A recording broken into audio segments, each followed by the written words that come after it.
Hi, I'm David from Tyros Tipsters. Now today I'm going to go a little bit more in depth into the recording in your Tyros using the left-hand song section, the MIDI recorder.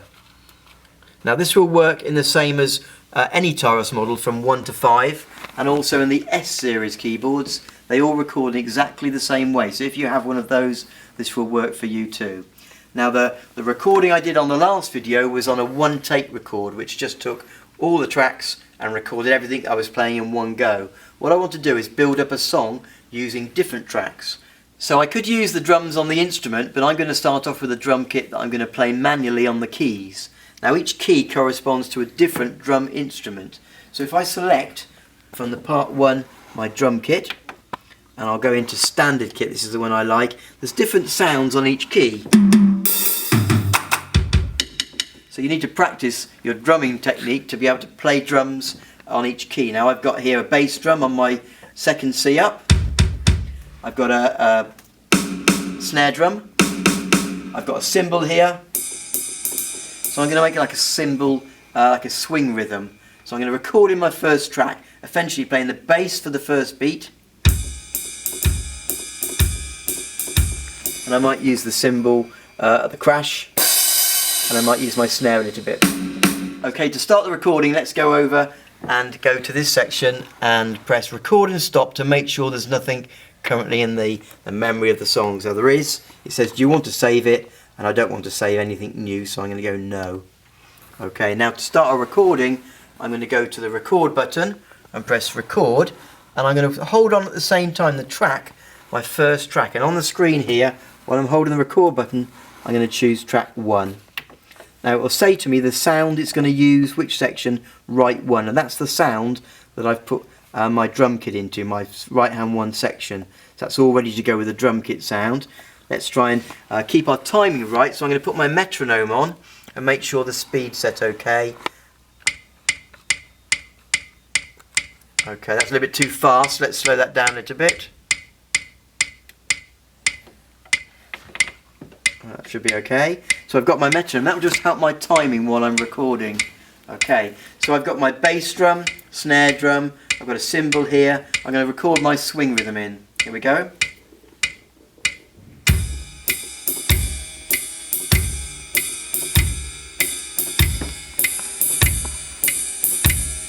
Add the snare drum.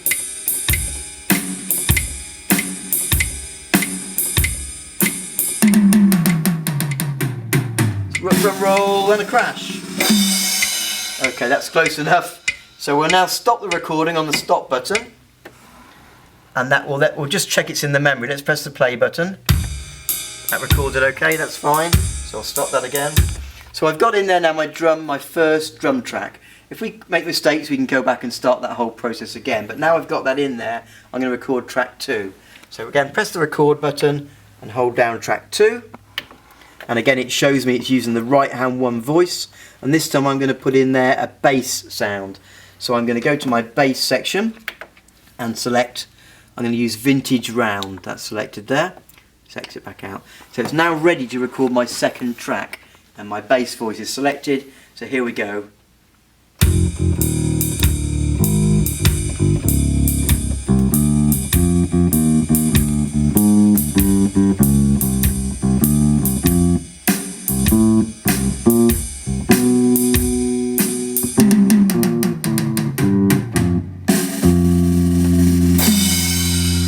That's close enough. So we'll stop that one now, and we've got 2 tracks recorded. Let's have the third track this time, exactly the same. Hold down the record button and press track 3. And this time I'm going to put my piano sound on. So select my piano. This concert piano is fine, and we'll play something in.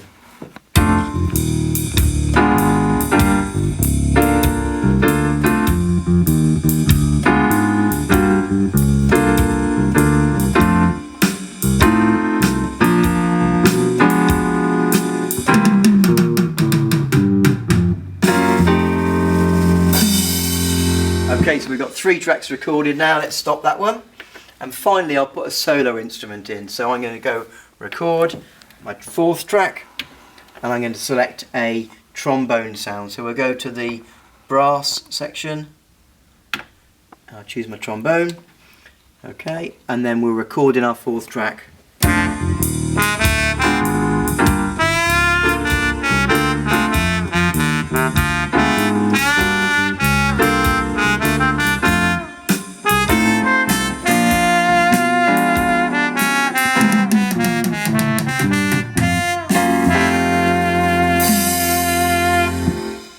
And stop.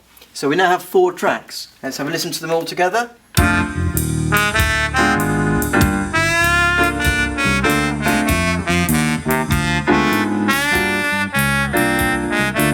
So that's all worked out quite well. Now I'm happy with that. You might want to go back and change some tracks or record some different extra bits. We can go up to 16 in all, so we have loads of room to keep putting more and more sections and tracks in. Sometimes too many make it a bit muddy and it doesn't sound so good then, but you can build up tracks, and when you're happy we then need to save that. So let's go into the A button on the main screen. We'll go across to user.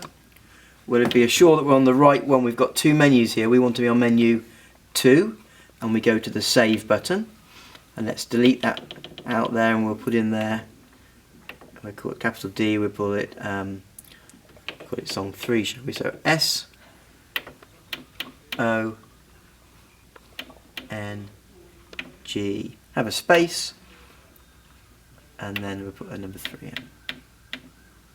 And then when we've got the name correct, just press OK, and that's now stored that in as song number 3. And we've got a choice here. We can go back to number 2 I recorded earlier and listen to that one. But in my number 3 now, that's now stored. So it's a great way to put tracks together and make your own accompaniments and build up the different parts and try the sounds together. You can try all types of music. You can just play piano music if you wanted to, but it gives you a good way to learn to improvise and see how you can build up things and see what you're capable of. I hope you found that useful. Any questions you've got, please send us an email or give us a call. We'll be happy to go through it in a bit more detail with you. I hope you found that useful.